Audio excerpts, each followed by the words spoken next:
algunas reflexiones que hacemos como egresados de la Universidad Nacional desde nuestras distintas experiencias de trabajo. Digamos que 3 años y medio después de la firma del acuerdo final para la terminación del conflicto y la construcción de una paz estable y duradera, que se firmó en 24 de noviembre de 2016 entre el gobierno colombiano y la guerrilla de las FARC, este proceso de reincorporación, pues a nuestro modo de ver, avanza lentamente. El acuerdo, digamos que fue incorporado a la legislación colombiana como parte del bloque de constitucionalidad, y por eso el Estado colombiano está obligado durante 3 periodos presidenciales a priorizarlo y a tenerlo como referente de interpretación. Sin embargo, ese acuerdo, para que se implemente, para que se lleve a cabo, debe ser desarrollado a través de leyes, decretos, reglamentaciones y a través de políticas públicas que implementen efectivamente ese acuerdo en los territorios donde las FARC estaban y hacían su movimiento político y armado, pero también digamos que el acuerdo incluye otros aspectos que abarcan la totalidad del territorio nacional. Entonces, pues a nuestro parecer, esta paz se construye cotidianamente desde múltiples espacios, no solamente desde las FARC y no solamente desde el gobierno nacional, y es así como múltiples agencias, múltiples instituciones, múltiples actores de la sociedad civil están participando en esa construcción, y allí los profesionales y los egresados de universidades como la nuestra tienen un rol importante en una construcción, en aportar elementos críticos que permitan esa construcción de paz. Entonces, el día de hoy, la idea de nosotros es pues presentar 3 ponencias. La primera de ellas va a ser Diana Puello. Ella va a presentar el tema de la tierra y del punto 1, que se llamó en el acuerdo hacia un nuevo campo colombiano, reforma rural integral. La idea es entender cuáles han sido los avances y dificultades, retos y los aspectos que aún están pendientes por desarrollar en esa implementación. Entender pues que el problema de la tierra es un problema que ha estructurado la historia del país y del conflicto armado y político y social que hemos vivido. En la segunda presentación la va a hacer Edwin Castro. Él va a presentarnos el tema de reincorporación de los excombatientes de las FARC y cómo ha sido su proceso de tránsito a la vida política y civil, algunas reflexiones pues, de lo que se está haciendo al respecto de ese proceso de reincorporación. Y finalmente, Nancy Tibaquirá va a presentar el caso de uno de los 24 espacios territoriales de capacitación y reincorporación, 24 ETCRs que existen en el país. Ella va a hablar de uno, que es el ETCR Juan Carlos Castañeda, que está ubicado en el corregimiento de la vereda de Carrizal, en el municipio de Remedios, en la subregión del nordeste antioqueño. Entonces, yo quiero dar paso a Diana Puello. Como ya lo decía Lisset, Diana es abogada egresada de la Universidad Nacional, especialista en Derecho de Tierras en la Externado de Colombia, es integrante de la Fundación Manduco, de la cual todos nosotros hacemos parte desde el 2012, y ha trabajado con múltiples organizaciones sociales y entidades del gobierno en temas de tierra, territorio, defensa de la vida digna y de la soberanía alimentaria. Diana, por ejemplo, trabajó en la Asociación de Zonas de Reserva Campesina por muchos años, y luego trabajó en la Unidad de Restitución de Tierras. También hizo parte del Observatorio de Implementación de los Acuerdos de Paz, y digamos allí hizo parte de un proceso de seguimiento a la implementación de los acuerdos en lo relacionado con el punto de tierras y el problema de las drogas. Entonces, Diana, porfa. Buenas tardes a todos, ¿me escuchan bien? Muchas gracias, Jamie. Voy a compartirles una presentación.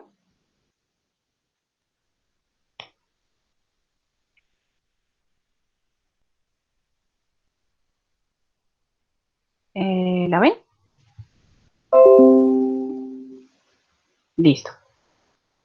Bueno, esta exposición o este espacio parte de hablar sobre la reforma rural integral y no parte como un hecho fortuito, sino que es una escogencia que nace del profundo convencimiento que los conflictos alrededor de la tierra han sido un problema estructural en el Estado colombiano y fue un determinante del conflicto armado, al punto que es uno de los ejes sobre los que se articula el acuerdo final.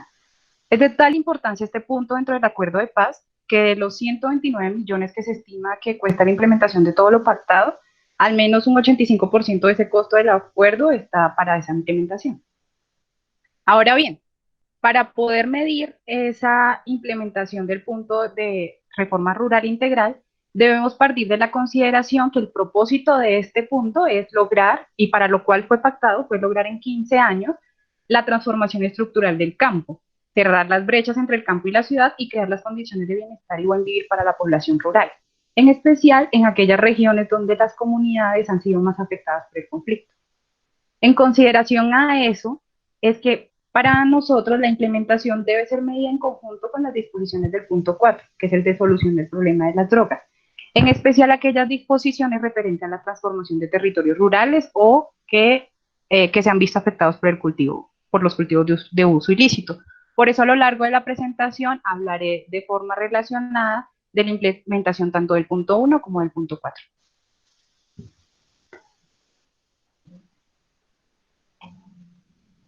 Bueno, pero ¿de qué manera se piensa lograr este objetivo? ¿Cómo se planteó que se iba a lograr este objetivo?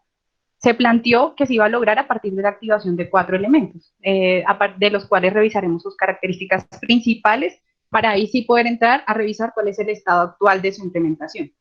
El primer componente sería un componente de adecuación institucional e implementación normativa, un segundo componente de territorialización por medio de los planes nacionales para la reforma rural integral, los planes de desarrollo con enfoque territorial, los planes nacionales integrales de sustitución y los planes regionales de transformación. Este es el segundo bloque, que es el de territorialización. Un tercer bloque que hemos llamado democratización al acceso a la tierra, que es el componente que mide la ejecución de las políticas respecto a la promoción, el acceso y uso de la tierra. Y un cuarto y último componente que hemos denominado seguridad jurídica, donde se aborda por un lado el cierre de la frontera agraria y por el otro la jurisdicción agraria y el catastro multipropósito.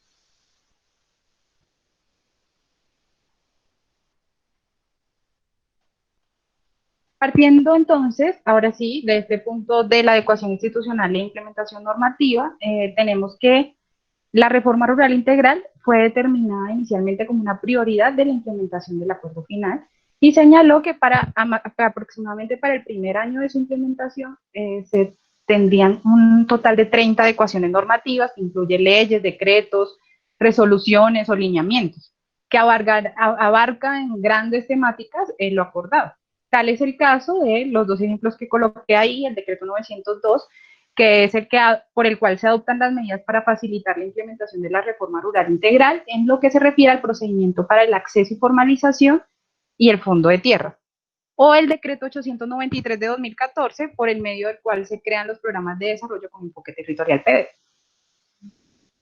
No obstante, es necesario que tengamos un punto en cuenta, y es que para poder medir estos análisis, para poder medir esta implementación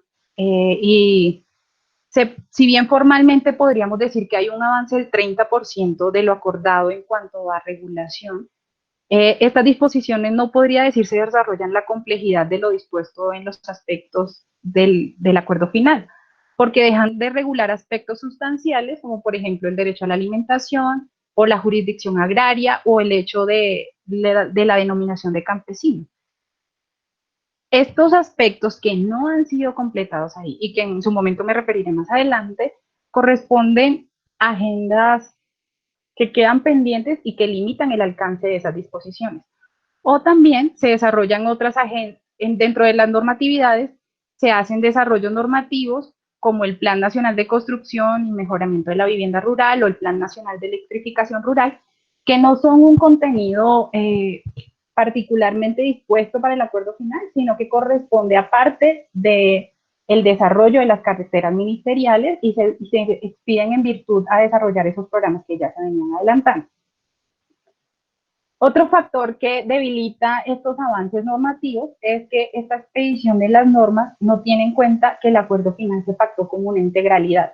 Y este será un tema del que abordaremos quizás los tres en la exposición, porque es uno de los puntos más claves que hay que tener en cuenta.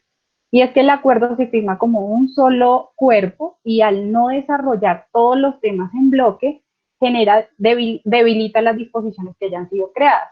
Por ejemplo, que no exista la condición de seguridad para las comunidades en los territorios afectados por la guerra o por los territorios afectados por los cultivos de uso ilícito, no permite que se haga un tránsito hacia la legalidad o que se fortalezca la legitimidad del Estado en esos territorios, y eso dificulta que se pueda desarrollar cualquier otro tipo de política respecto a la tierra.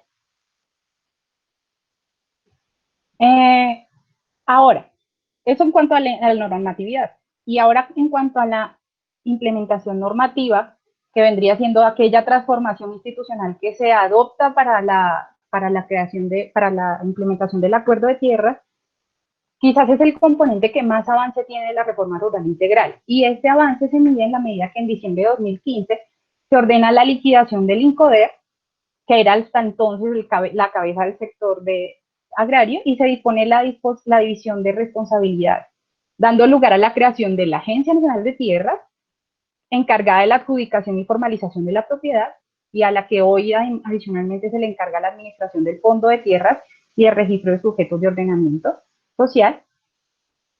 La Agencia de Desarrollo Rural, responsable del componente de integralidad, responsable de la transformación del campo, de adelantar programas con impacto regional y, en último, de desarrollar proyectos productivos.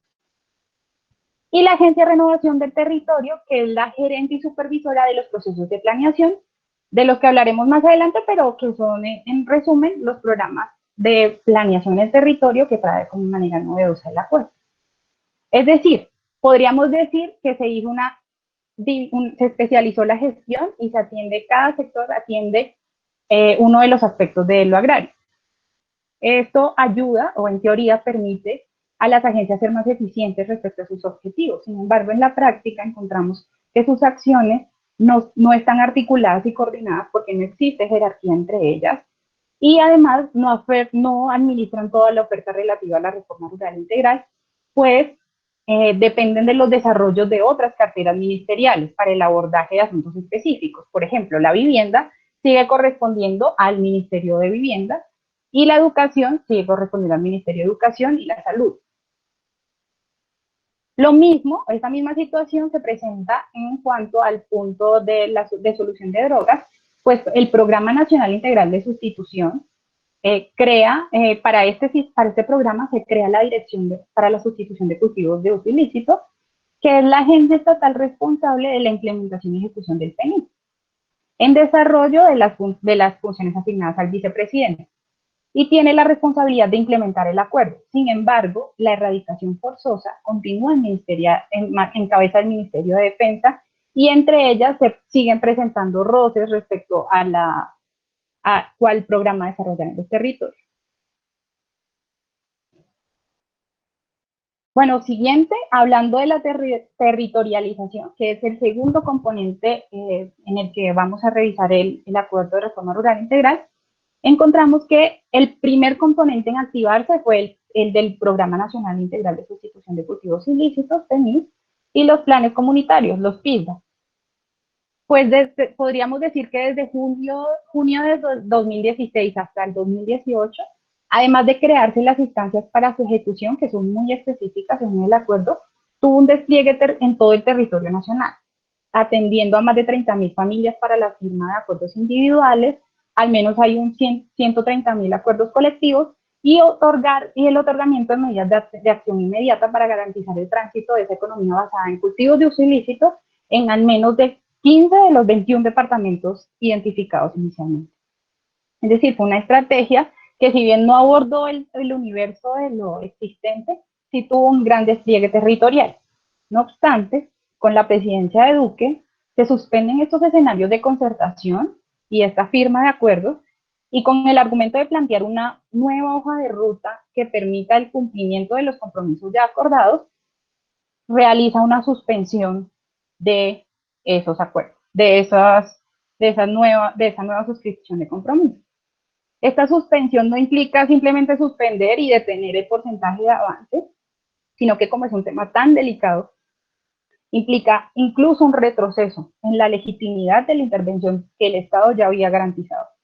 y además aumenta el riesgo de la ilegalidad porque muchas personas que habían volcado su confianza legítima en el Estado están devolviendo a otra vez acciones que son ilegales.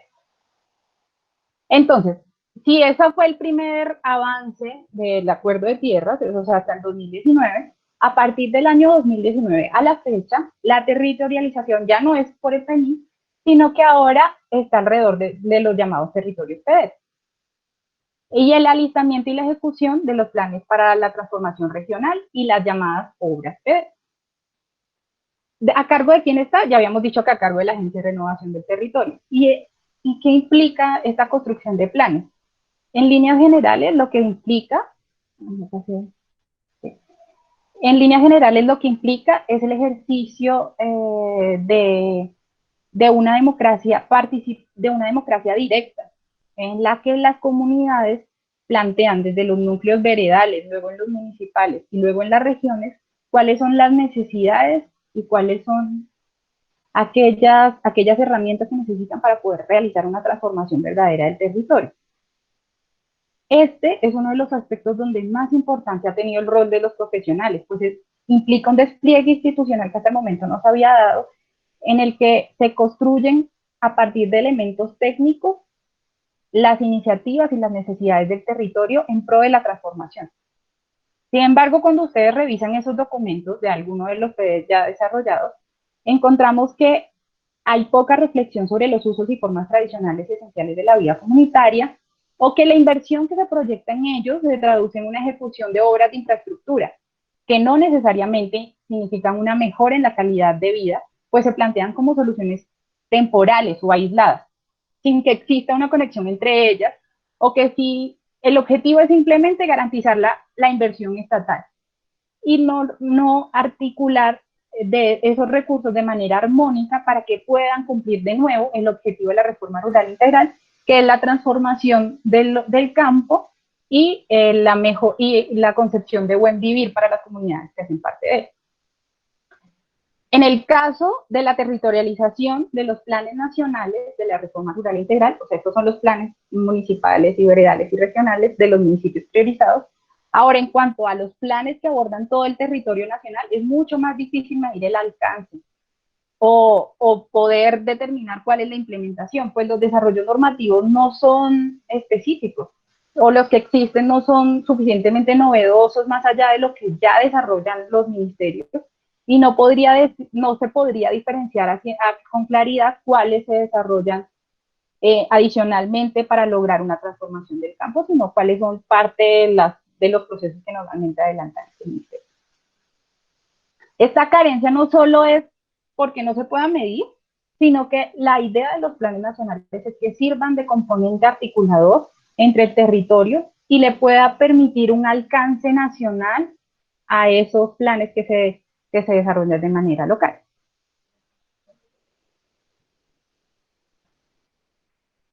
Ahora, siguiendo al punto de democratización de la tierra, entendemos esta como la implementación efectiva de esas acciones que ya se planearon, de esas acciones que ya se legislaron. Ahora es cómo se convierten en realidad todas esas acciones. Se convierten en realidad a partir de ese proceso de democratización de la tierra.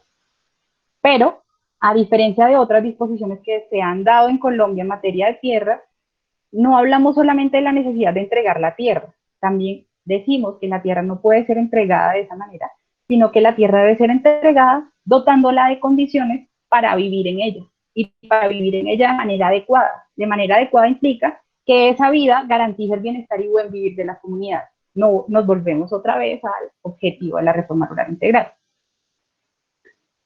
En lo que se refiere a la entrega, hubo 3 estrategias.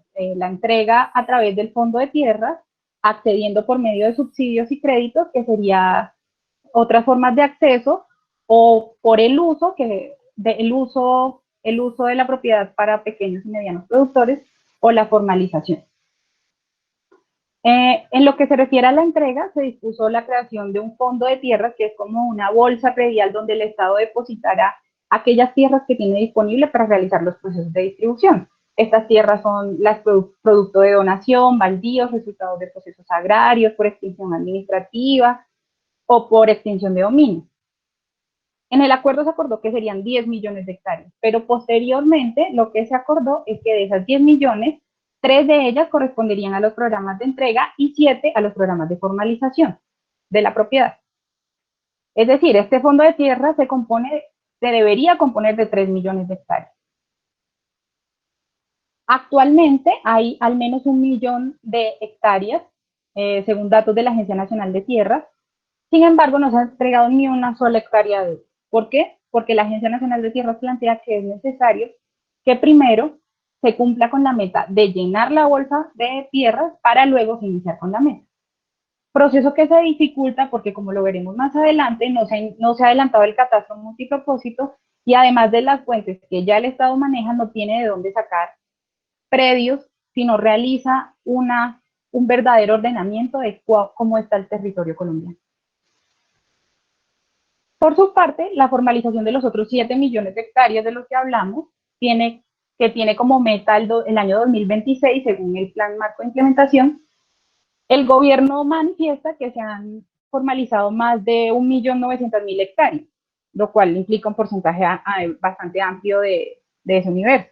Pero esta es una cifra que genera mucho debate, pues no corresponde al resultado del universo de lo acordado, sino que son políticas previas que ya venían adelantando el gobierno con los programas de formalización masiva, pero que ahora se suman dentro de los ítems para el cumplimiento del acuerdo. Ahora, recordemos que yo les dije que el compromiso no acababa con la entrega de tierra, sino que debería haber una integralidad. Esa integralidad es la que medimos con el otro componente. Un componente que se planifica en los planes de ordenamiento, en los PDF o en los programas nacionales, pero que además tiene unos temas de los cuales no se habla, de los cuales no hay ninguna cartera responsable y de los cuales tampoco hay presupuesto ni debate. Tal es el caso del derecho a la alimentación y de, por ejemplo, la garantía de la seguridad alimentaria, que haga efectiva la erradicación del hambre en Colombia. ¿Qué más que hablar de esto cuando en estos momentos de crisis como el actual, todos los colombianos planteamos la necesidad no solamente de que haya provisión de alimentos para todos los colombianos, sino debemos incluso ir más allá de ese debate y plantear ser soberanos y no depender de otros mercados para abastecer la demanda interna? Un debate que no se logró con el acuerdo final, pero pues que es el inicio para plantear otros debates desde la academia. Finalmente queda el tema de la seguridad jurídica, que quizás tristemente es uno de los temas en que menos desarrollo hay, porque asimismo genera mayores focos de atención y es donde más intereses hay involucrados. Este tema concluye en dos puntos gruesos, ¿no? El cierre de la frontera agraria y el de resolución de conflictos. Pero quisiera iniciar por el de resolución de conflictos porque por él se puede entender el de cierre de frontera agraria. Y empezar con el catastro multipropósito, que es una parte del alma de este punto de reforma rural integral y el que he hablado a lo largo de la presentación. Y es porque el catastro no solamente es un proceso, es un sistema de información que unifica todos los datos actualizados de la tierra y que unifica todas las bases de datos existentes, que determina la naturaleza del bien, la calidad de los sujetos, las extensiones, los territorios, las zonas, sino que además estos datos constituyen una hoja de ruta frente a la cual tomar las decisiones acertadas en el territorio y aclarar la infinidad de conflictos que existen sobre la tierra de manera preferente. Y fortalecer, además, económicamente a las entidades territoriales, actualizando una base tributaria que tiene un rezago de 200 años.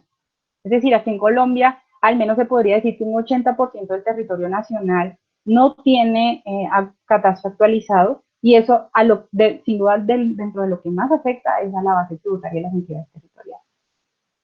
Es decir, que esta herramienta bien aplicada y bien estudiada podría darle más dinero a las entidades territoriales, pero además también podría otorgar claridad respecto a las tierras que forman parte del fondo de tierras y poder hacer un proceso de entrega más eficiente, porque sería entregas dispuestas con territorios que sean adecuados y apropiados para cumplir la función ecológica y social de la propiedad y en últimas cumplir el objetivo de la reforma rural integral.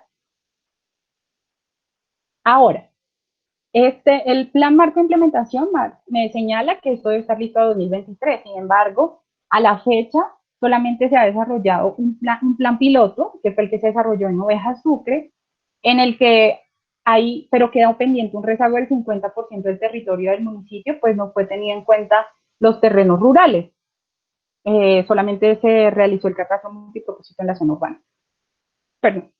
En este mismo punto de resolución de conflictos, bueno, y ahora, respecto al cierre de la frontera agraria, cuando se tomen las decisiones reales sobre el territorio y se defina cuáles son las áreas, se podrá por fin definir cuál es la verdadera extensión de las zonas de protección, por ejemplo, las áreas de ley segunda de 1950, o cuáles son las otras formas de protección y cómo conviven con otras formas de propiedad o si no deberían coexistir. Ese tipo de decisiones que en este país se han dejado o se han pasado por alto deberían ser tomadas en cuenta a partir de esa información que saca el catastro multipropósito. Y finalmente, respecto a ese punto de resolución de conflictos, hay un tema que ha sido una deuda, fue ordenado en 1989, reiterada en el acuerdo final, y a la fecha no hay un solo documento que indique que el Estado colombiano ha desarrollado alguna disposición referente a la jurisdicción agraria.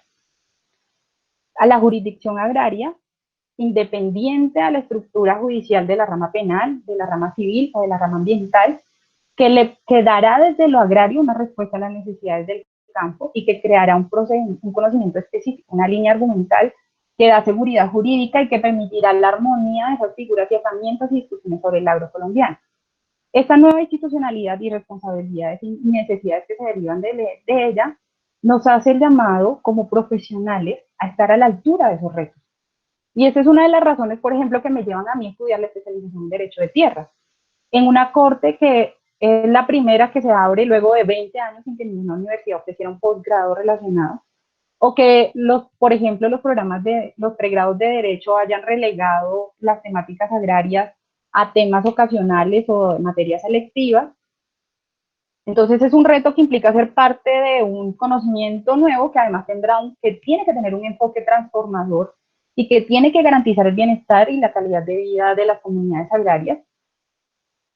Si bien podríamos tener como referencia el papel de los jueces de restitución de tierras que desde el enfoque de justicia transicional han ejercido justicia reparadora en los territorios con necesidad de reconciliación, primero que todo se debe tener en cuenta que el enfoque que se plantea en la jurisdicción agraria tendría que tener la vocación de mantenerse en la realidad colombiana y además debe tener un margen mucho más amplio porque entendemos que en el campo confluyen todos los conflictos, pero de manera diferenciada y de manera específica.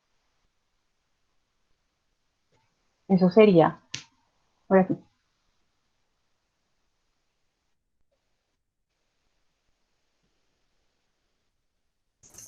Muchas gracias, Diana. Bueno, antes de darle paso a Edwin, me gustaría recordarle a las personas que están participando del foro que al final la idea es tener un momento, un tiempo de preguntas. Como somos cuatro personas presentando y hay bastantes personas conectadas, pues la idea es que si pueden nos escriban las preguntas por el chat que está a un lado y nosotros vamos leyendo las preguntas y contestándolas al final de las 3 intervenciones que faltan. Entonces voy a darle paso a Edwin Castro. Edwin es egresado de Administración de Empresas de la Universidad Nacional. Ha sido asesor de organizaciones campesinas y sociales en temas de proyectos productivos y organizativos desde el año 2008. Desde 2011 también hace parte de la Fundación Manduco, realiza un acompañamiento a organizaciones sociales y campesinas, principalmente del Magdalena Medio, y desde el proceso, digamos, desde las discusiones de los acuerdos de paz en La Habana, viene acompañando el proceso de implementación. Actualmente es asesor en el tema de reincorporación. Entonces, Edwin, por favor, voy a compartir la presentación y Edwin ya empieza.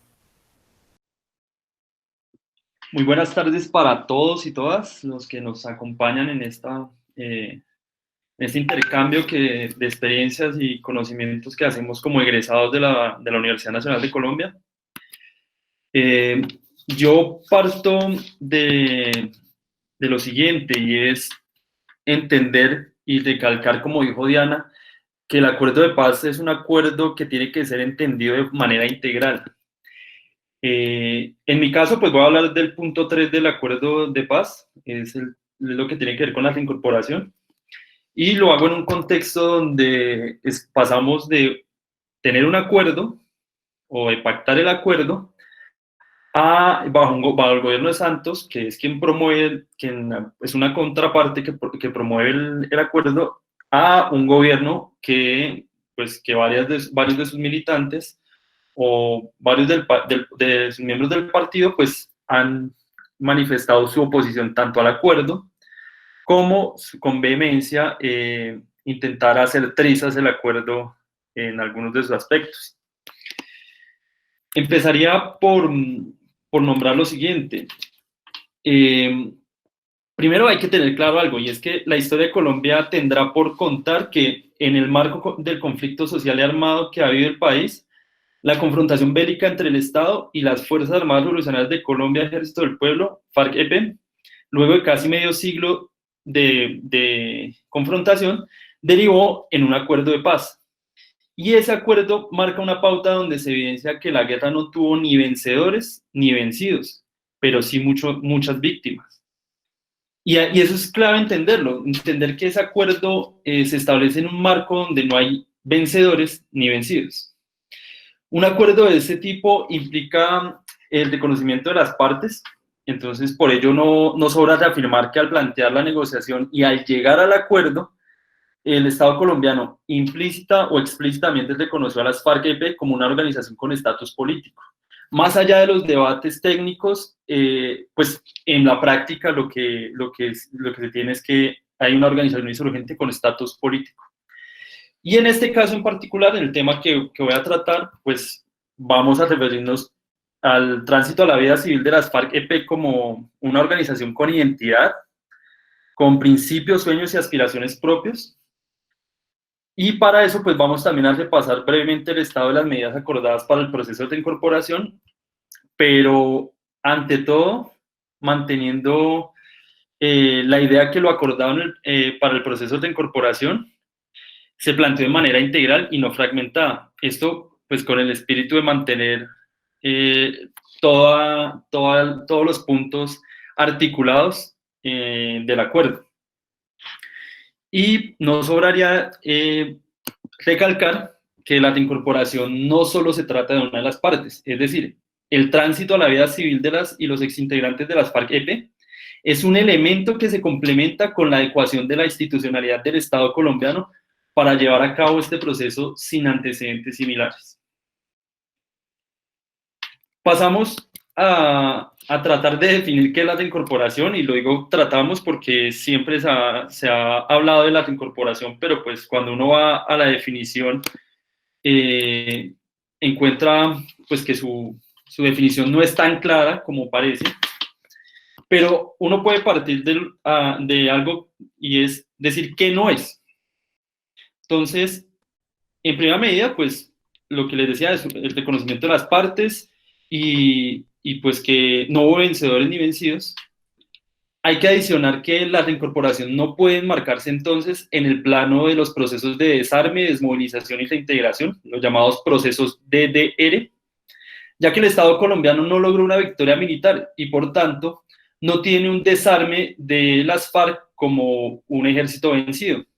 Tampoco existe una desmovilización, pues porque el accionar de la otrora insurgencia no se limitaba estrictamente a lo militar, y eso se evidencia en que efectivamente las FARC-EP ejercían un control sobre algunas de las áreas del país, y no se acordó una reintegración porque, o no hablamos de una reintegración, porque al combatiente de las FARC-EP no se le limita a decirle venga y reintégrese a la sociedad y olvídese por lo que estaba peleando.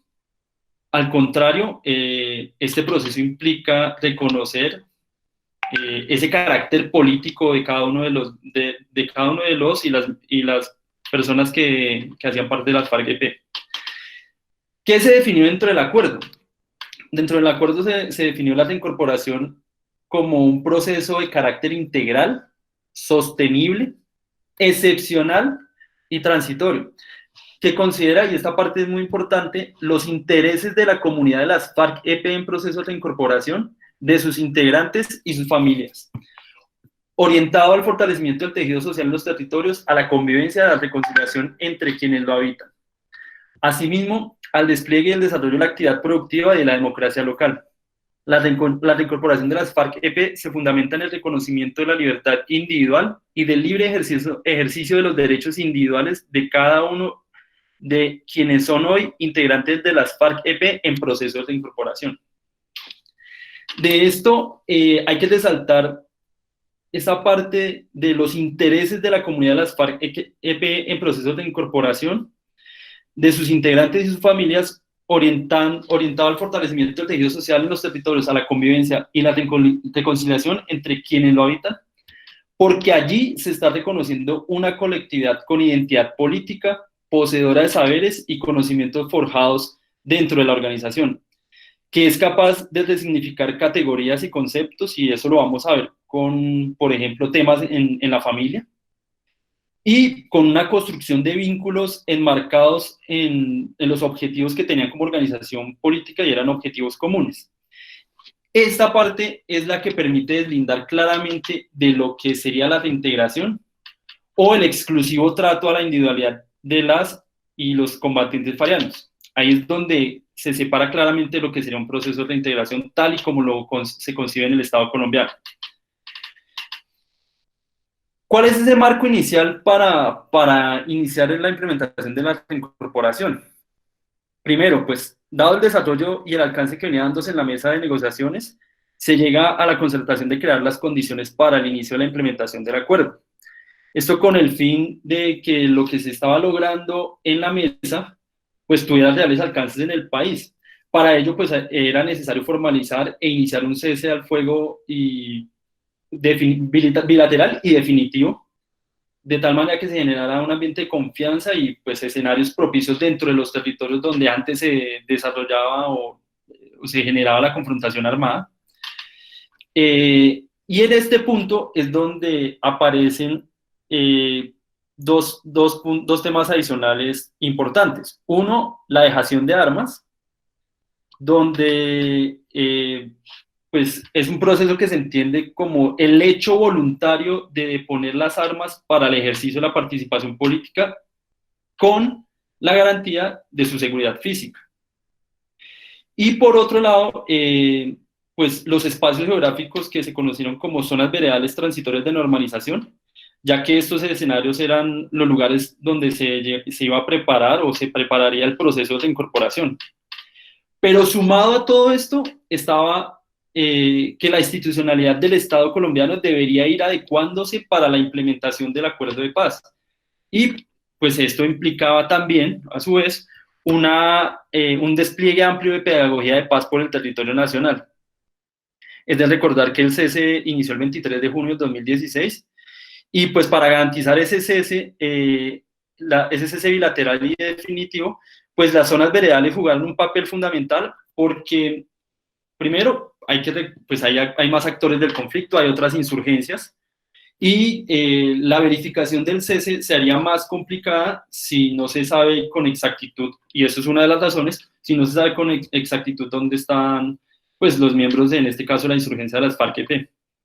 Entonces, ese es el marco inicial, o sea, partimos de todo el tema de formalizar el cese bilateral, de la dejación de armas, y pues de ir preparando el escenario para la reincorporación.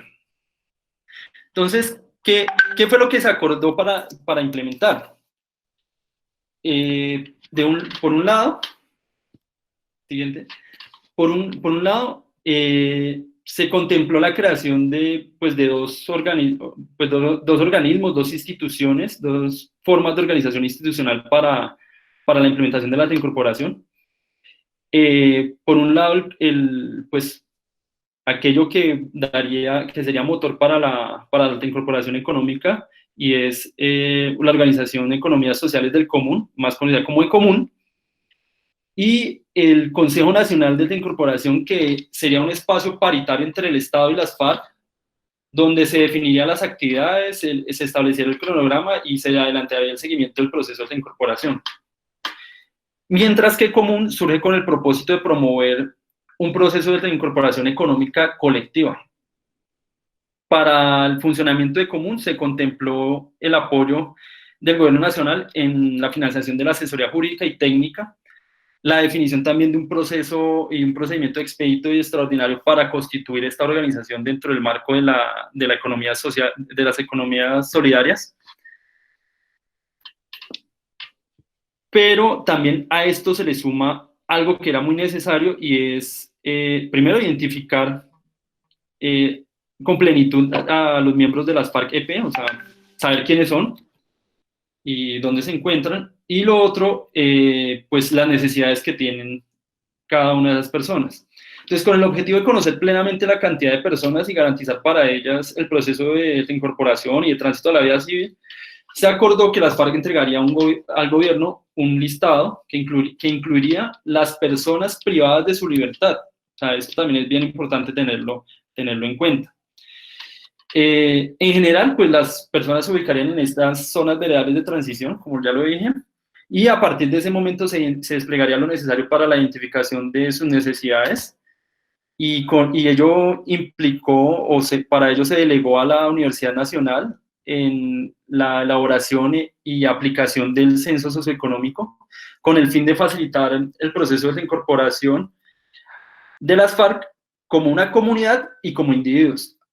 Eso en lógica de ir identificando los posibles programas y proyectos productivos. Dentro de esos posibles programas y proyectos productivos se realizó pues un énfasis en aquello que tenía que ver con la protección ambiental y el desminado humanitario. Y para el tema de los proyectos productivos de las personas, se estableció que se brindaría un apoyo económico de 8 millones de pesos para cada persona, que se podría tratar o colectivamente por medio de transferencia de recursos a ECOMUN, o individualmente, pero todos con verificación de su viabilidad en el Consejo Nacional de Reincorporación. Siguiente. No obstante, pues hay otra serie de necesidades urgentes e inmediatas. Dentro de lo inmediato, pues hay que atender, como todos los ciudadanos, pues cosas que son básicas para cada una de las personas. Y entre ello, pues hay que señalar que si bien las FARC proveía a todos sus militantes de su dotación, de ropa, alimentación y demás, pues al pasar a este escenario, eso tendría que cubrirse de alguna forma. Para ello se estableció, y pues también como forma de ir generando la estabilidad económica, 3 medidas fundamentales. Uno, la renta básica, que corresponde al 90% del salario mínimo mensual legal vigente para aquellas personas que no tuviesen un vínculo contractual. Esta duraría 2 años, y hay que recalcar algo que pues para la actualidad es muy importante tener en cuenta, y es que esa renta básica se podría prolongar como asignación mensual siempre y cuando se continuara en una ruta educativa, pues en función de los propósitos de la reincorporación. También estaría el tema de la asignación única de normalización. Esa asignación es que cada persona recibiría 2 millones de pesos por una única vez, y pues tiene sentido en lo que les comento de satisfacer necesidades inmediatas que nadie va a satisfacer, y no solo de las personas, sino también incluidas sus familias. Y una tercera medida, que era el tema de seguridad social, donde el Estado por 2 años garantizaría el pago a salud y pensión de las personas acreditadas como exmiembros o exintegrantes de las FARC-EP, sumado a una identificación de casos de enfermedades de alto costo y de lesiones derivadas del conflicto. Para estos 2 temas se haría un sistema especial de atención durante 3 años. Y simultáneo a todo esto, las FARC estarían, y las FARC-EP, pues realizarían labores de pedagogía para la paz, tanto en los consejos municipales como en las asambleas departamentales.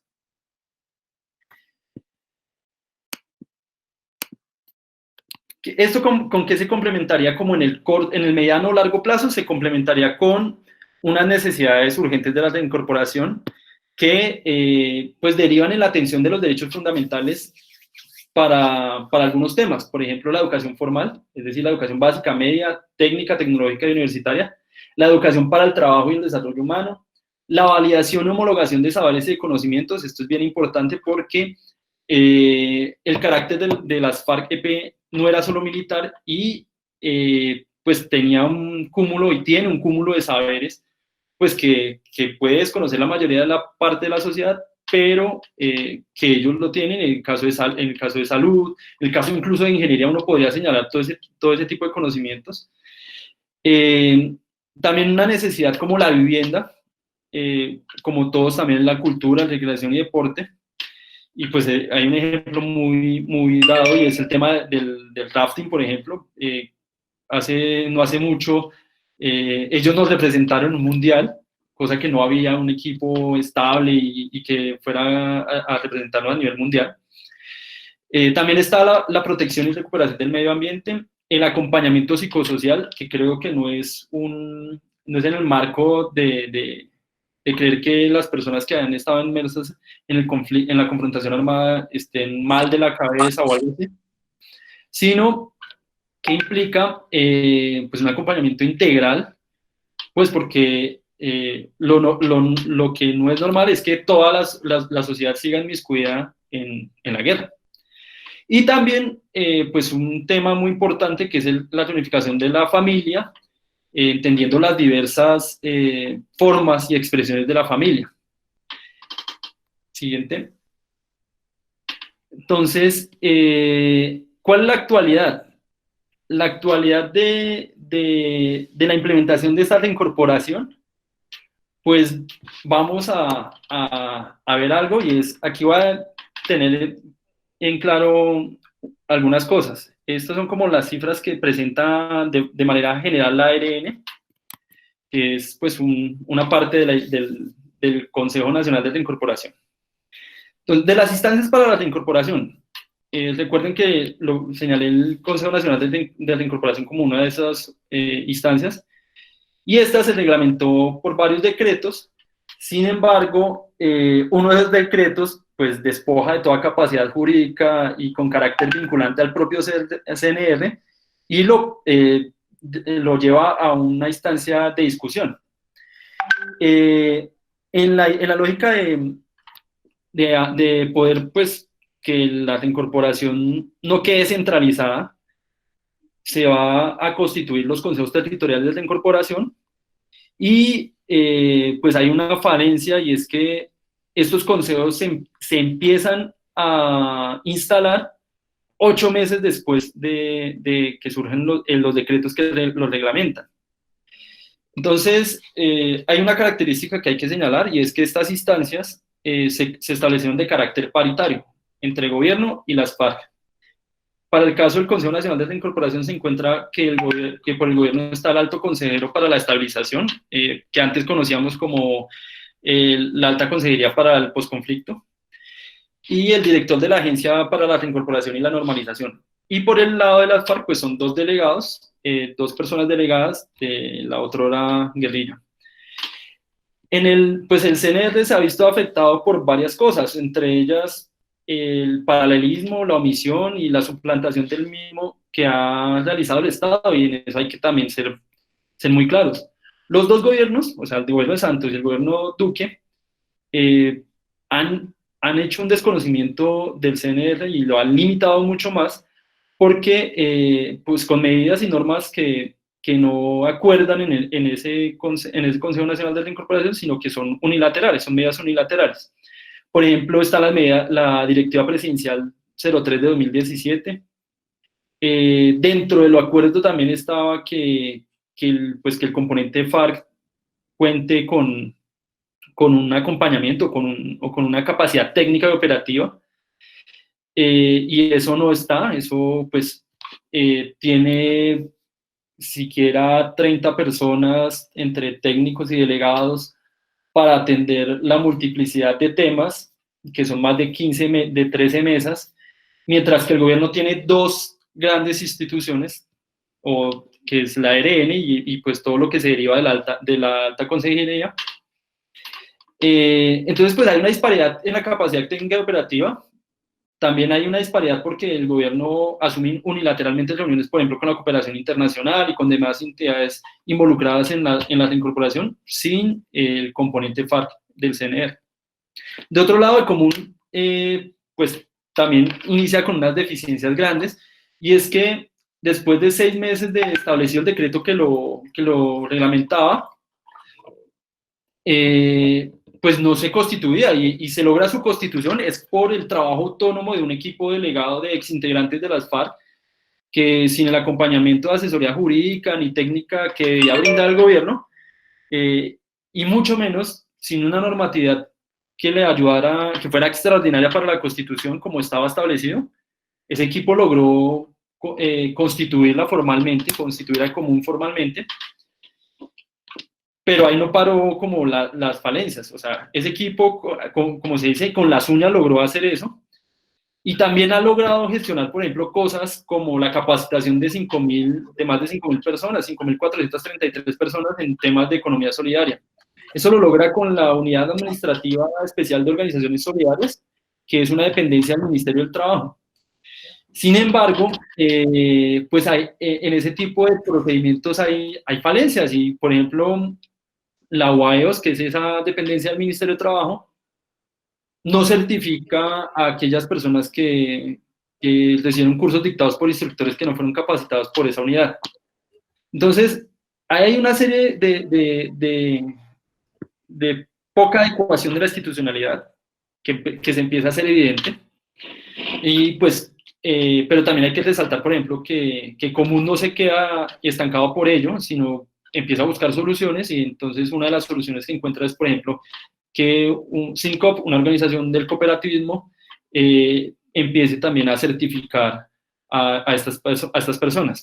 En la actualidad, Común cuenta con al menos 125 organizaciones asociadas y 5.732 afiliados.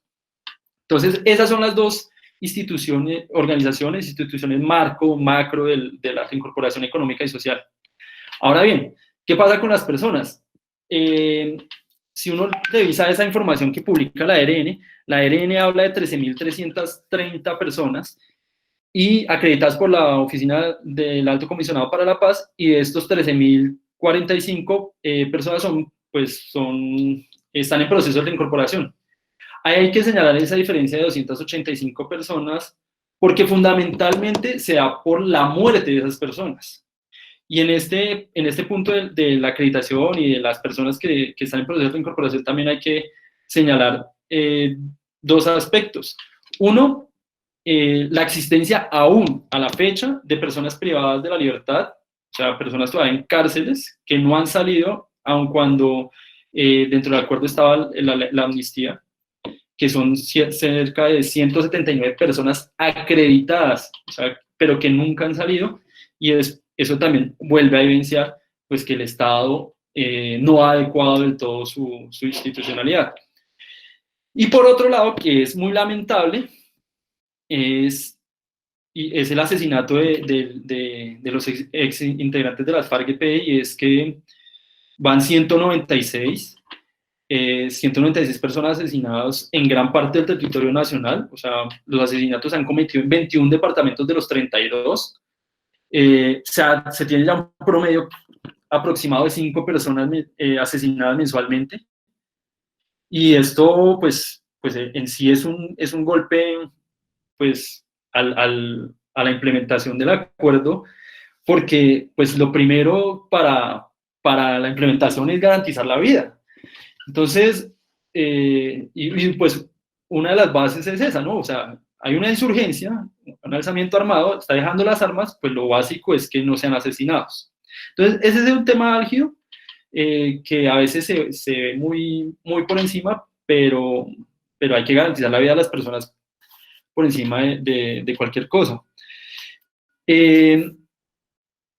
Paso a señalar varias cosas ya muy puntuales de la reincorporación.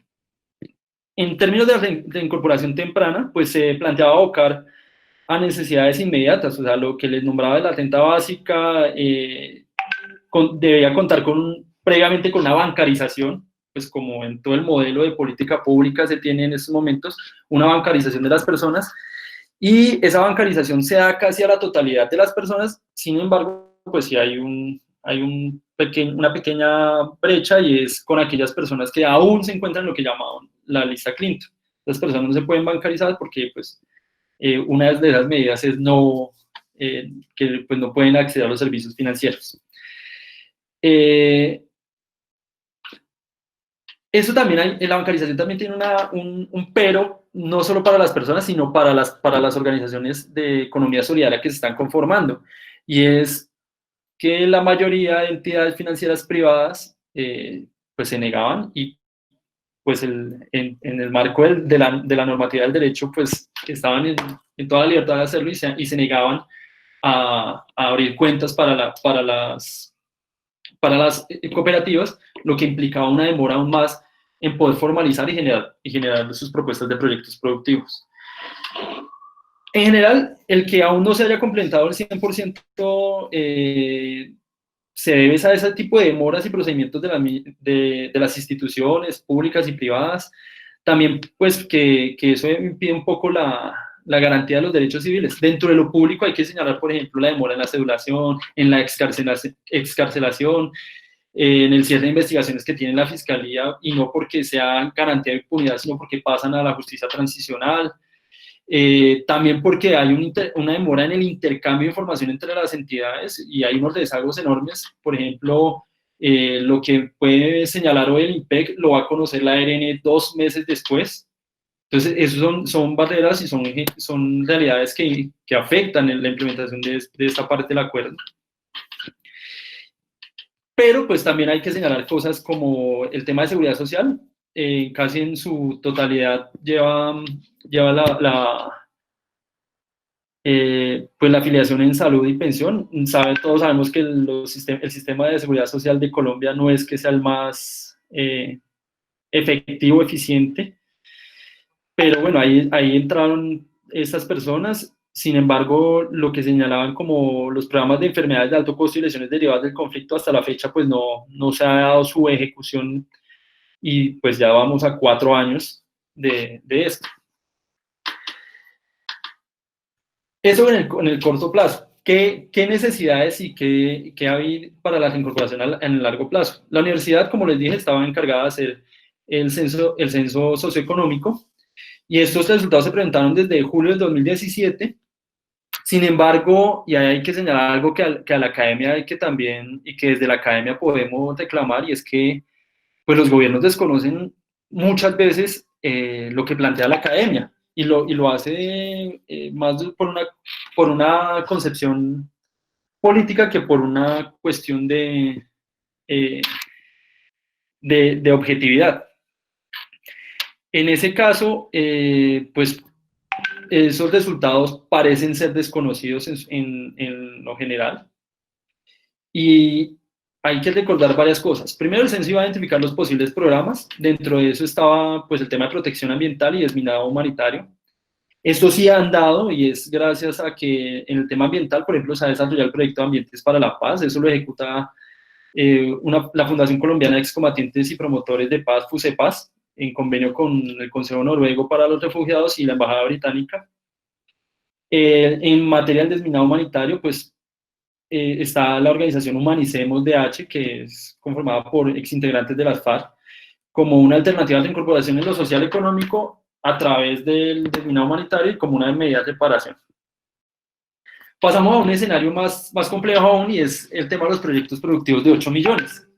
La ARN, aquí a corte de marzo, febrero-marzo, habla de 1.286 proyectos aprobados, y pues casi 4.000 personas beneficiadas por ello. Recordemos que el acuerdo plantea la existencia de 2 tipos de proyectos. Por un lado, los colectivos, y en ese se han desembolsado para un total de 43 proyectos. Se han desembolsado los recursos para ello, beneficiando o dándole cobertura a 2.158 personas, es decir, a 16, algo más del 16% de exguerrilleros. Sin embargo, hay que señalar que el hecho de que se encuentre en desembolso no implica que la ejecución se esté dando. ¿Por qué? Porque, por ejemplo, la vocación de los proyectos productivos en su mayoría es agropecuaria. Y esto implica acceso a tierras, tener predios. Y esa parte, como ya lo enunció Diana, pues tampoco se ha avanzado, y en la incorporación mucho menos. Entonces, pues hay serias dificultades para acceder.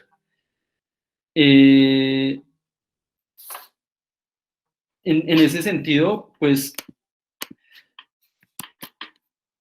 no se podría pues decir que está todo dando al 100%, pues hay que señalar ese, y también decir que el 16% pues no es, a 4 años tampoco es que se haya avanzado mucho. Y por otra parte, pues están los proyectos individuales. En esta parte hay 1.243 proyectos individuales aprobados que cubren a 1.463 personas, es decir, algo más del 11% del total de integrantes de las FARC. Pero, pues, y lo hablo también desde el conocimiento de las ciencias económicas, uno diría que es más frágil, es más riesgoso tener un proyecto con capital de 8 millones individual a tener un proyecto colectivo con mayor capital. Entonces, eso es uno de los elementos a revisar, o que uno tendría que tener el panorama. Y más cuando ese proyecto implica, en teoría, la sostenibilidad económica presente y futura de la persona y de su familia. Entonces, por ejemplo, en coyunturas como esta del COVID, de una pandemia y de cualquier otro tipo de coyuntura, pues son mucho más frágiles a las medidas que, por ejemplo, han tomado el gobierno nacional en estos momentos. En la actualidad, solo el 37, cerca del 38% de los proyectos individuales reciben acompañamiento técnico, entonces también eso es otra falencia. Y hay casos, por ejemplo, en los Montes de María, donde un proyecto individual fue la compra de un par de vacas, pero pues las vacas no eran aptas para el clima, entonces murieron, y ya pues acabó el proyecto productivo y ya se acabó la sostenibilidad que podría tener esa persona.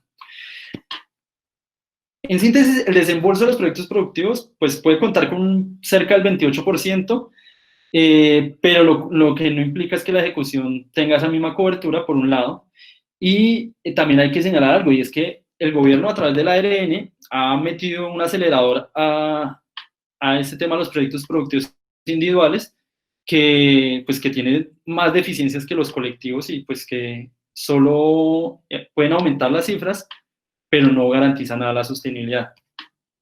Respecto a los demás planes o programas sociales, pues hay que decirlo, en educación formal se señala pues el acceso a programas como Arando la Paz, y que nace del seno de los exguerrilleros y se articula con instituciones como la Universidad Distrital y el Ministerio de Educación.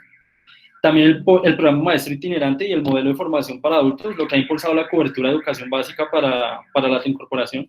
Pero, por ejemplo, en el caso de educación superior no existen programas robustos o suficientes para el acceso a esto. Y, pues, por el contrario, son mínimos y son más gestiones aisladas. O sea, no hay algo concebido como con un plan serio. En tanto a la validación y homologación de saberes y conocimientos, pues tuvo un impulso mínimo, ya que solo se daba a nivel técnico en materia de salud. Una de las restricciones es que la normatividad sigue siendo muy rígida y pues desconoce esas capacidades que tiene el exguerrillero o la exguerrillera, pues que fue adquiriendo en su momento en la organización. Esto sin hablar pues que no hay un programa de vivienda, a pesar de que el Ministerio de Agricultura los haya metido casi 500 personas a última hora el 31 de diciembre, pues no es un programa que sea serio, que tenga un claro objetivo. En materia de cultura, recreación y deporte no hay nada, y es una de las, por ejemplo, es una de las cosas que señalaba la universidad. pues, que hay un alto potencial para generar programas en eso. En acompañamiento psicosocial aún no ha iniciado el programa, y en el tema de reunificación y de familia, pues tampoco se ha iniciado. Por el contrario, hay una falencia muy, muy difícil en el tema de la reunificación familiar, pues porque hay casos donde pues las personas dejaban sus hijos con personas encargadas, y pues eso tiene serias repercusiones legales todavía, que no se han tramitado y no se ha dado una ruta para solucionar eso. Ese es el panorama en general de la reincorporación, pero también hay que hablar, y por último hay que hablar de cómo se desplegó en el territorio la reincorporación. Hablábamos de las zonas veredales de transición, que eran 20 en su momento y 7 puntos transitorios. Se supone que eran transitorios, sin embargo, eso se tuvo que transformar en espacios de capacitación, que es de lo que va a hablar Nancy a continuación, pero aún no, ni siquiera por ello, pues, se logra hablar de que todo está en el mismo lugar. El incumplimiento de parte del Estado desde el inicio de la implementación en este aspecto se dio por la no construcción de los espacios, por las demoras en la adecuación de los espacios. Entonces, eso también, pues, impacta en la dispersión de las personas en todo el espacio, en todo el territorio nacional. Y además hay que recordar que el acuerdo no tampoco implicaba que todas las personas tendrían que estar confinadas como si estuvieran presas. Eso nunca estuvo acordado. Entonces eso también es una óptica a la que hay que salir. En la actualidad se está dando un proceso o una forma de organización territorial que se está denominando como las nuevas áreas de reincorporación, en zonas rurales y en zonas urbanas, donde existe una coordinación entre los colectivos y las personas en la incorporación, y mantienen una coordinación. Pueden que no estén todos agrupados, pero sí mantienen una coordinación. Y eso es importante porque, por ejemplo, en este momento de confinamiento, pues hay disparidades. Entonces llegan las medidas sanitarias y elementos sanitarios para la contingencia a los espacios territoriales, que abarca a 3.000, 4.000 personas, pero para los demás no hay. Entonces, hay una serie de cosas, de disparidades que hay que entrar a resolver. Y de todo este escenario, concluyo con lo siguiente.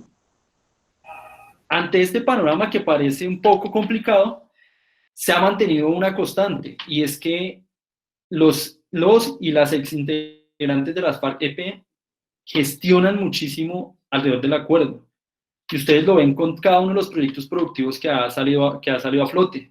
Lo pueden ver con el no desistir, a pesar de las condiciones de habitabilidad, mantenerse firmes en cumplir el acuerdo.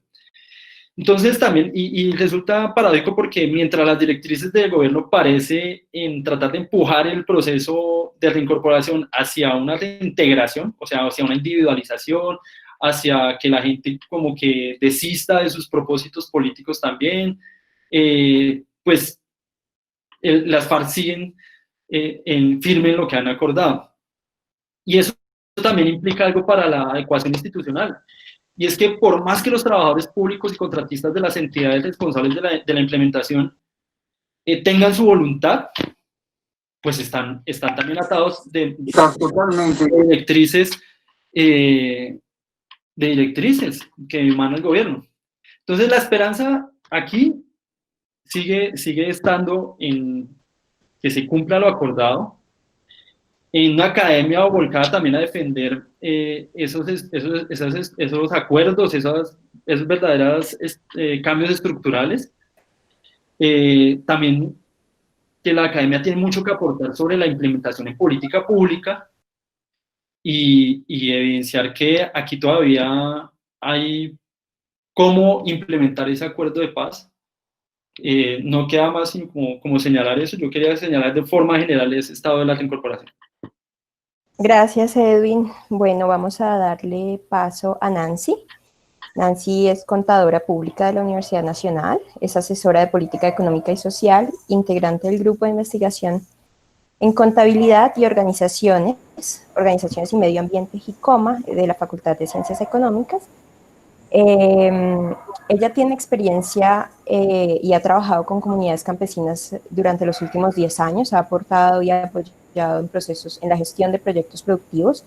Actualmente está vinculada con el espacio territorial del que nos va a hablar en Carrizal, y es asesora del proceso de reincorporación, digamos, a partir de todos estos lineamientos de los que Edwin nos ha venido hablando en la presentación. Entonces, Nancy, te damos la palabra. Buenas noches para todos y todas. Les agradezco mucho por aceptar esta invitación a un foro hoy desde la virtualidad, en el que nos han acompañado en promedio 50 personas y que en principio pues no creíamos que tantas personas estuvieran tan interesadas en este tema, que, como lo decían mis compañeros que me antecedieron, se ha convertido de alguna manera en un trabajo que llevamos realizando de manera intensa durante estos últimos años, pero que también ha llevado nuestras cotidianidades en el marco del apoyo y la asesoría a las organizaciones campesinas de las regiones del nororiente principalmente. Voy a compartirles algunos lineamientos, algunos temas relacionados con el tema de los avances en la implementación del acuerdo, un poco más desde el territorio, a partir de una experiencia que llevo acompañando casi ya 3 años en el ETCR Juan Carlos Castañeda. Este es uno de los 26 ETCRs que mencionó pues, anteriormente Edwin, y se ubica en el municipio de Remedios, departamento de Antioquia. Dentro de la presentación he identificado 5 líneas, algunas voy a enfatizarlas más que otras, digamos por razones de tiempo. La primera tiene que ver con caracterizar el territorio, que ustedes más o menos tengan una idea del sitio en el que estamos ubicados y del cual les estoy hablando en este momento.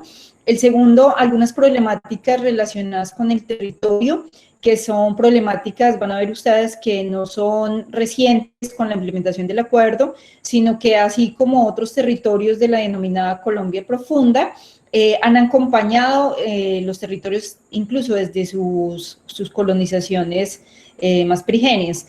El tercero tiene que ver con los avances en la implementación del acuerdo, entendiendo que este municipio hace parte de uno de los municipios priorizados, de los municipios PEDET, como se han denominado, y pertenece a la subregión de Bajo Cauca y Nordeste antioqueño.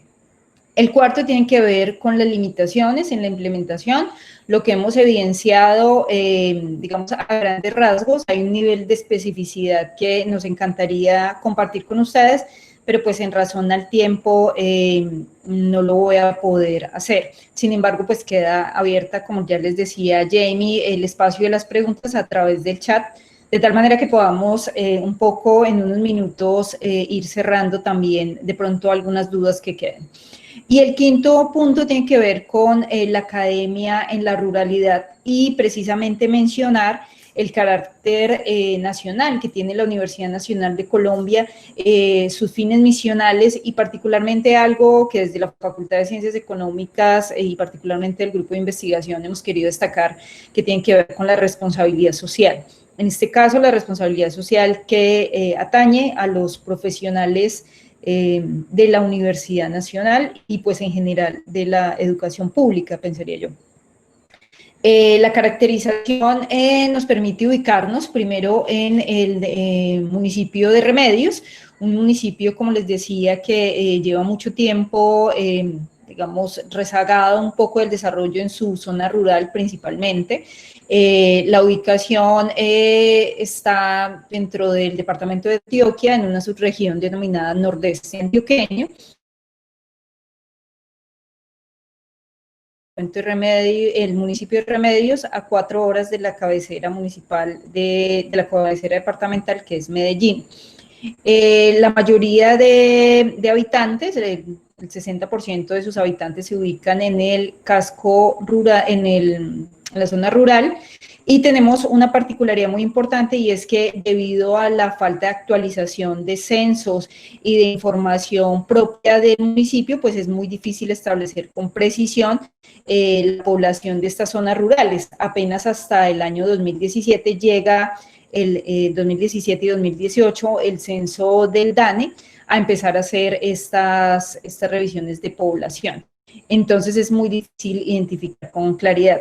En este territorio confluye más o menos el 50% de este territorio se ubica en zona de reserva forestal del río del Magdalena, ley segunda, y pues eso tiene una connotación importante, y es que en esta zona de reserva forestal también se han ubicado zonas de colonización, y en su mayoría pues digamos hace mucho tiempo permanecen familias enteras que han vivido, digamos, históricamente en este territorio.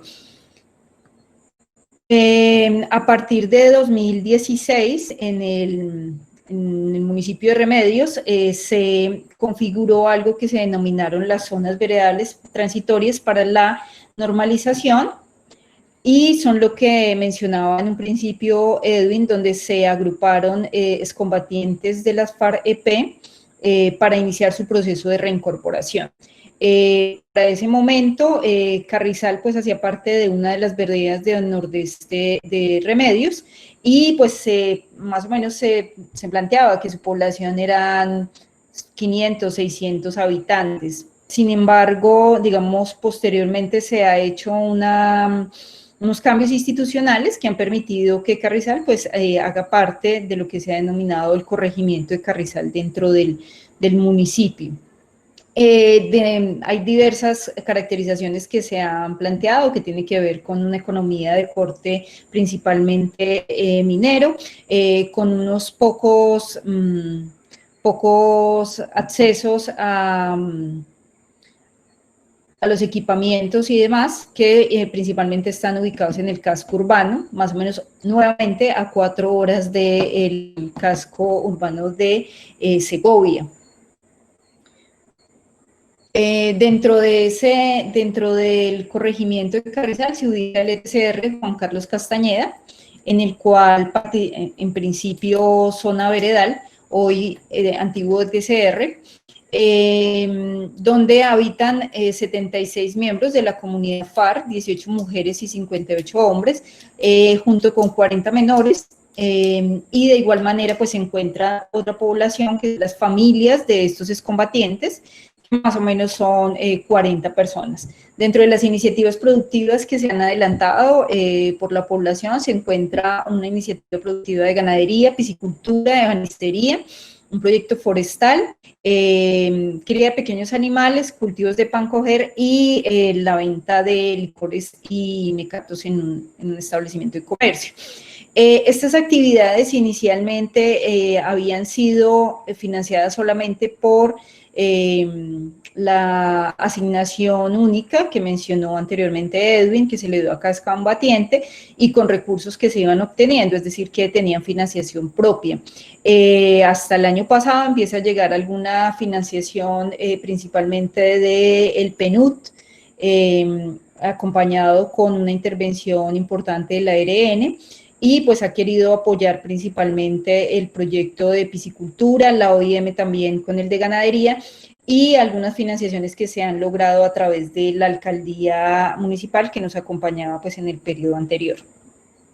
Dentro de las problemáticas que se evidencian en la región, y esto quiero enmarcarlo claramente en el entendido de que los ETCR no son, digamos, sitios ajenos a la realidad compleja del territorio que los rodea, y si bien es cierto hay unas condicionalidades propias de los ETCR que ha garantizado el gobierno, no son iguales para el resto de la población, y eso implica que mientras en el ETCR hay unos equipamientos básicos, en el caserío del corregimiento, por ejemplo, estos equipamientos no existen. Entonces es importante entenderlo en clave también de que hay unas garantías para los excombatientes en los ETCR, pero esas garantías no están distribuidas en el territorio de manera igualitaria para toda la población. Un elemento de esas problemáticas tiene que ver con la baja presencia institucional y los precarios equipamientos que se tienen. Principalmente uno esperaría que en las veredas y teniendo en cuenta la ubicación, que reitero es a 4 horas del casco urbano en zona rural, pues exista un tipo de institucionalidad que permita, digamos, sobresalir como grupo de veredas y particularmente como corregimientos. Desafortunadamente los equipamientos son precarios y el tema del acceso a infraestructura vial es igual. El segundo tema tiene que ver con el saneamiento básico y el acceso a salud. El saneamiento básico, principalmente tenemos agua extraída de pozo profundo, pero que no recibe ningún tratamiento a través de potabilización ni nada parecido. Esto, reitero, para el tema del corregimiento. Y en el tema de alcantarillado, no contamos, no se cuenta en el territorio con alcantarillado, no solo para el corregimiento de Carrizal, sino también para sus veredas cercanas. Se ha estimado, digamos, que esta población es más o menos de 2.000 personas, en algunos aproximados que se han realizado, pero incluso podemos hablar de muchas más. Tenemos el tema de acceso a salud. Antes de la implementación o, bueno, la instalación del ETCR, y reitero, antigua zona veredal, no se contaba con visitas médicas más allá de lo que se había entendido en su momento como unas brigadas que hacía la Cruz Roja esporádicamente a través de helicóptero y demás. Entonces, el acceso a salud se ha visto en los últimos años, en los últimos 3 años, normatizado bajo los lineamientos del Consejo Nacional de Reincorporación, y en este momento el modelo de salud pues tiene unas particularidades que vamos a verlas más adelante. La dinámica económica anclada en la producción minera ha generado, minera y en algunos casos algunas veredas que dependen de la madera, ha generado una situación compleja en la medida en que el territorio es dependiente de los recursos externos, es dependiente de los cascos urbanos, del tema de alimentos. Hay muy poca apuesta, digamos, por lo agropecuario, y justamente en ese sentido es que el ETCR aparece también como una oportunidad, al igual que otras iniciativas de organizaciones campesinas que permiten, digamos, un poco la transformación de esa dinámica anclada en la producción minera. Se mantiene las disputas territoriales por parte de grupos armados identificados en el casco urbano, pero también que hacen movilidad en las zonas rurales.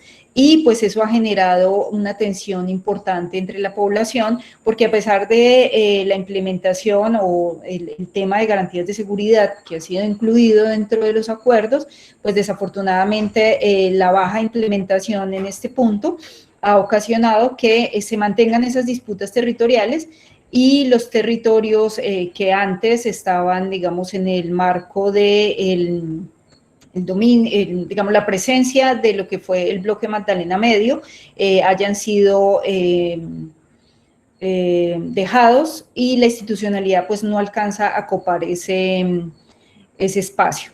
El quinto tiene que ver con los conflictos por uso del suelo, que es algo que Diana me ha pedido que recalque mucho, y es que el corregimiento de Carrizal cumple unas condicionalidades muy complejas en el tema de tierras. Estas zonas, como tal vez lo mencionó Diana, están por fuera de cualquier, si se quisiera, cualquier posibilidad de formalización, porque confluyen varios temas. Uno que tiene que ver con la reserva forestal de ley segunda, otro que tiene que ver con las disputas alrededor de títulos mineros que han sido identificados por algunas empresas y también por algunos empresas grandes, pero también pequeñas empresas que han empezado, digamos, a solicitar títulos en el territorio. Y esta connotación de la zona de reserva forestal, a pesar de que ha sido un territorio altamente transformado por sus habitantes, desafortunadamente esa falta de actualización catastral y todo lo que ha generado esa lentitud en la implementación de la reforma rural integral, pues ha generado que los conflictos se mantengan, que por ejemplo pueda un poblador estar en el tema de permanencia en su territorio hace mucho tiempo y que hoy no tenga un título. Excepto, digamos, lo que se hace generalmente, que es el reconocimiento de las mejoras a los terrenos baldíos del Estado. Y el sexto punto que quería mencionar como problemática, lo enmarco entre algunos conflictos socioambientales asociados a la deforestación. Si ustedes han visto algunas noticias recientes, sobre todo este último año, han destacado que los municipios de nordeste antioqueño, particularmente Remedios y Segovia, son municipios que han estado muy adelante en el tema de deforestación y desafortunadamente ha sido un tema que, digamos, es interesante para el estudio. Las causas de esta deforestación sí tiene que ver con, digamos, ascenso también del campesinado para el tema de apertura de frontera agrícola, sí tiene que ver con procesos de minería, o, digamos, otra serie de situaciones que se presentan en el territorio y que lo complejizan bastante. Entonces, desafortunadamente, Remedios hace parte de esos índices importantes de deforestación en Colombia. Dentro de los avances de la implementación del acuerdo de paz, quiero destacar algunos elementos que han venido como parte de esa implementación a partir de 2016-2017, que se empieza en 2017 la construcción de la denominada zona veredal transitoria de normalización, y con eso llega una mirada diferente al territorio, una mirada que anteriormente no se tenía, o sea que las zonas rurales eran apartadas, digamos, de esa institucionalidad y era muy precaria, digamos, esa presencia. En este momento, por ejemplo, hace presencia en el territorio de manera permanente la corregidora de Carrizal, la doctora Andrea, nos acompaña de manera permanente en las actividades propias que le corresponden como corregidora.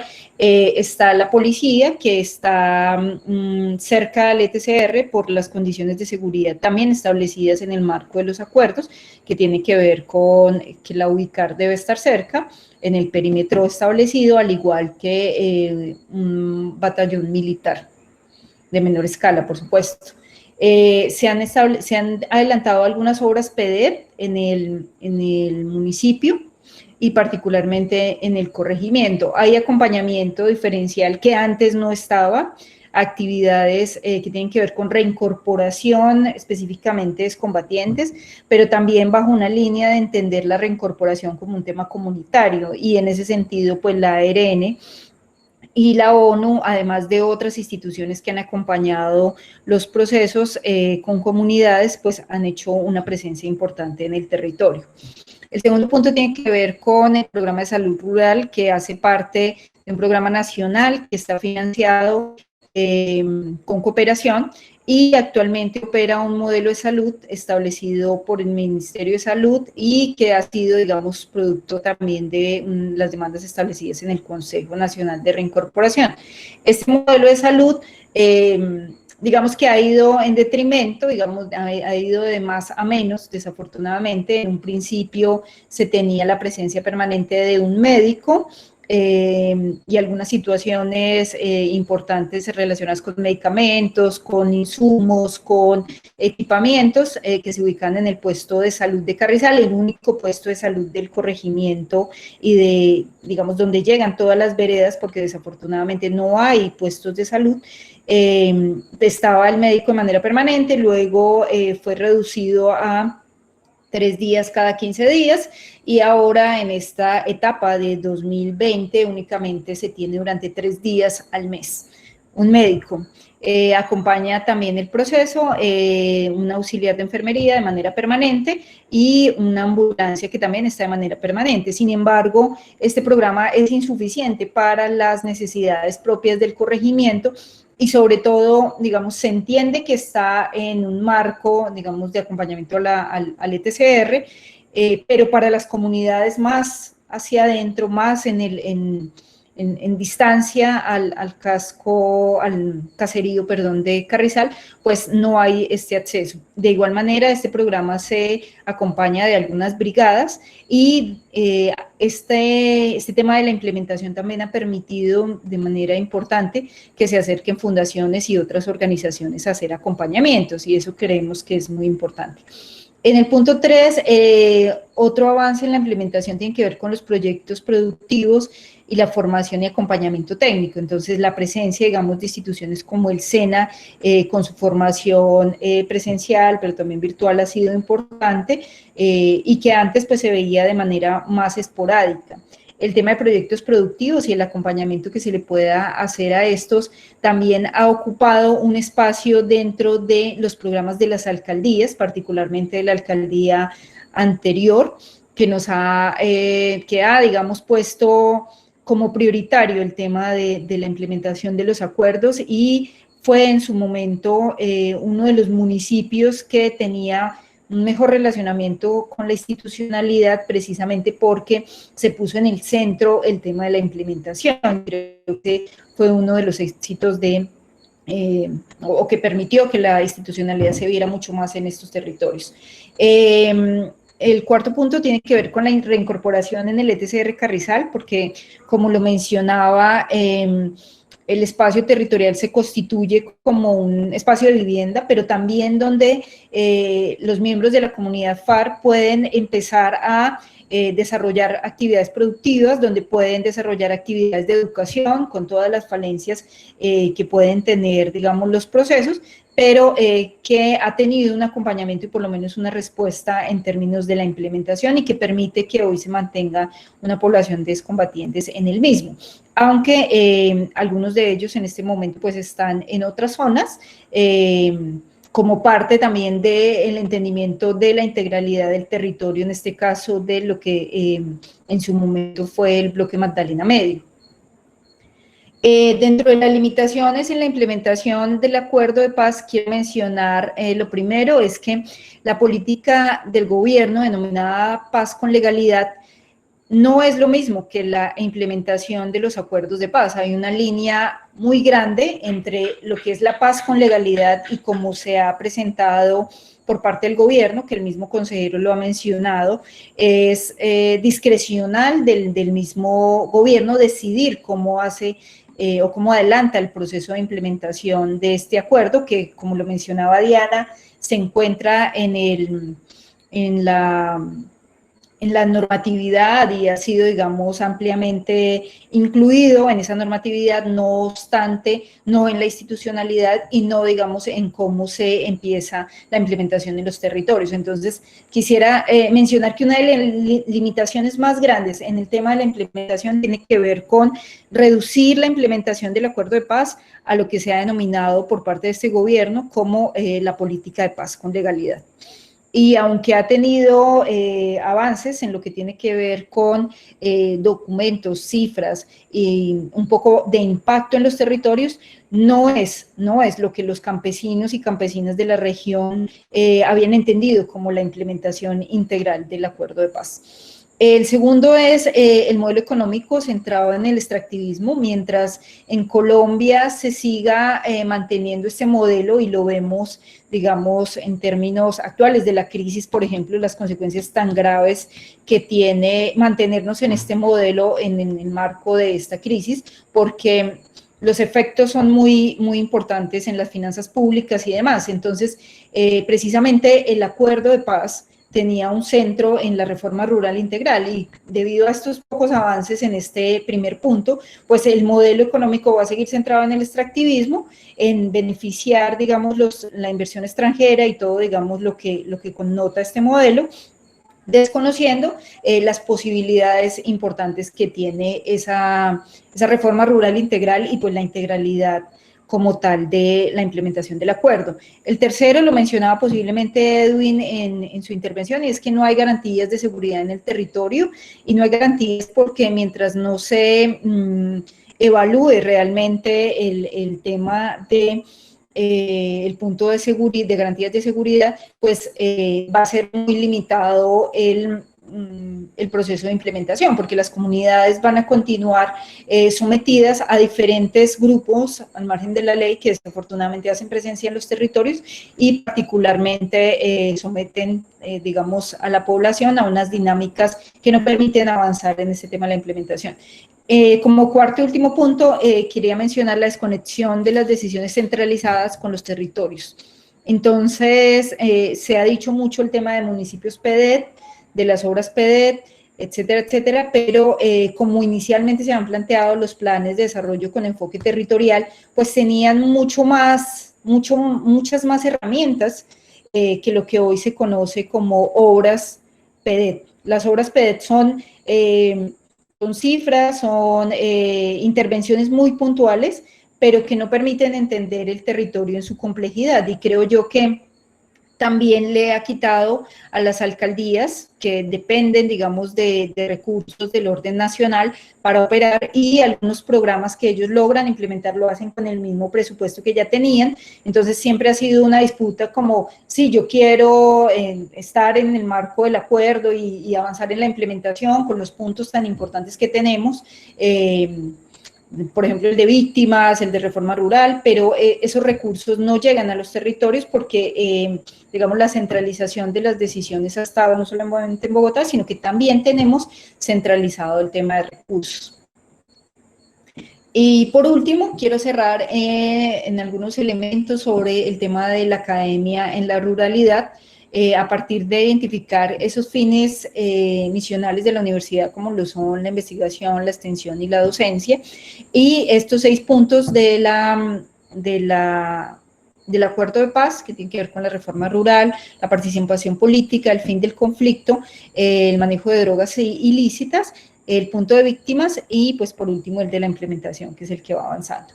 Generalmente, digamos, la presencia de la academia en la zona de Carrizal, pues, se ha visto muy afectada por el tema, uno, de la distancia en la cual está ubicado el corregimiento respecto a Remedios, respecto a Medellín, mucho más respecto a Bogotá, y esas distancias pues no permiten que haya una movilidad importante de la academia, ya sea docentes que trabajan en investigación, de estudiantes que también han apoyado los procesos a través de colectivos estudiantiles y demás. Entonces, creo que hay un potencial de investigación enorme en cómo los casos empezamos a territorializar un poco más el tema de los estudios, y nos permiten ver que esas realidades de desarrollo rural y lo que tal vez en las facultades se ha visto, digamos, muy lejano, se vuelva más cercano a través de esos procesos de investigación.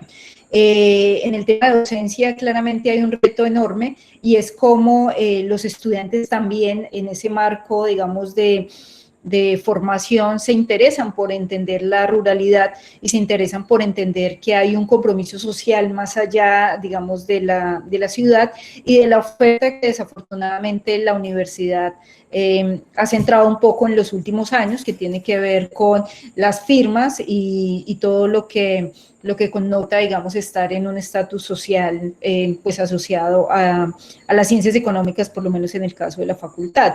Entonces creo que es una responsabilidad enorme lograr ver cómo los profesionales tenemos una responsabilidad social enorme ante las necesidades del país, y particularmente que esos conocimientos y esas actividades que nosotros realizamos pues sirvan para construir realmente nación. Y otro fin que quería mencionar es el tema de extensión, porque cuando han venido, digamos, colectivos, estudiantes, digamos, a hacer sus prácticas de investigación también y demás, pues no hay recursos propiamente desde la academia para hacer algún tipo de acompañamiento directo o hacer alguna inversión en los territorios y demás. Yo llamaría, digamos, este tema de extensión solidaria, que también está, digamos, en la misionalidad de la universidad y que ha tenido un buen desarrollo en términos normativos en los últimos años, permitiendo que a nivel, digamos, nacional esté la dirección y que pueda, digamos, la Dirección de Extensión e Investigación poner también un espacio que permita, digamos, focalizar mucho más estas actividades hacia los municipios PEDET, que en este momento pues son 170 municipios, entre ellos, reitero, está Remedios, pero que por lo menos no se cierre las oportunidades y que las convocatorias, por ejemplo, tengan una diferenciación en ese ámbito que permita, digamos, también una participación mayor de la academia en estos territorios. Era lo que tenía para compartirles esta noche. Reitero, pues hay muchas cosas que se me quedan en el tintero un poco y pues mucha profundidad porque es complejo el tema, pero espero que haya sido pues comprensible la presentación y que todas las dudas que tengan pues las puedan también compartir con nosotros en este corto tiempo que tenemos de preguntas, pero ahí están mis correos.